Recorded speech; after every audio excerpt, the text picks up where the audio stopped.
Avant d'aborder la notion de la multiplication, on va parler un petit point supplémentaire qui est quelquefois un accroc pour les enfants, c'est le passage à la dizaine.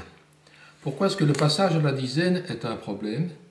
C'est parce que quand on fait du calcul avec des nombres petits, les 10 premiers nombres comme ceci, eh bien, une réglette égale un nombre égale un chiffre.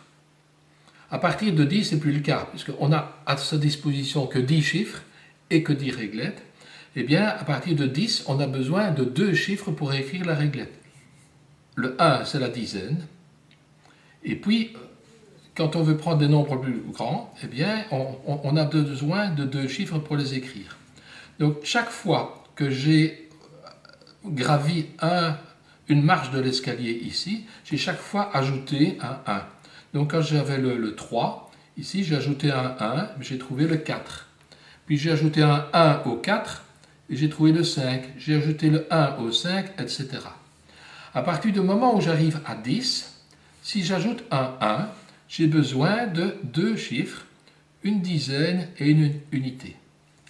Et puis je vais encore représenter un nombre plus grand, le 12, le 11 était représenté ici.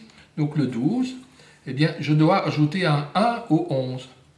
Et donc j'ai quelque chose comme ceci, plus 1.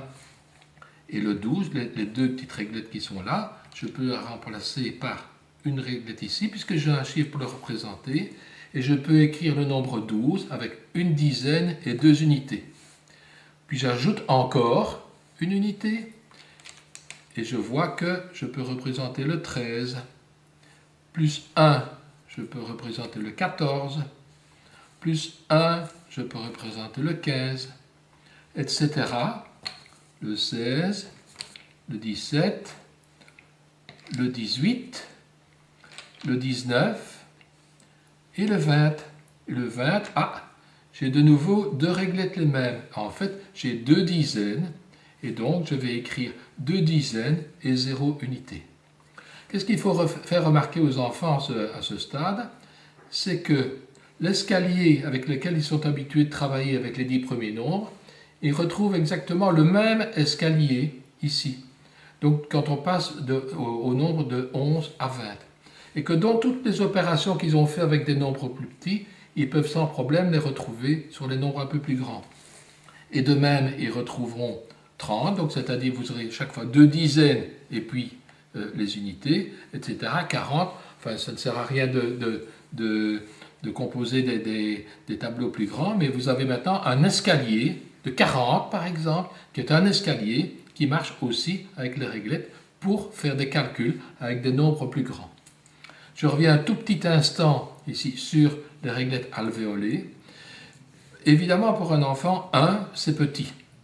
Qu'il soit un 1 avec une alvéole ou que ce soit un 1 unité de mesure. 10, c'est déjà beaucoup plus grand. Et on voit que 10, voilà, il y a 10 alvéoles, c'est déjà beaucoup plus grand. Mais 100, qu'est-ce que ça représente? Alors, 100, eh bien, c'est 10 fois le 10. Et donc, le 10 fois le 10, on peut le mettre dans une petite boîte d'encastrement qui est comme ceci, et dans laquelle les réglettes s'intègrent très facilement. Et donc, quand on veut écrire 100, c'est 10 fois le 10.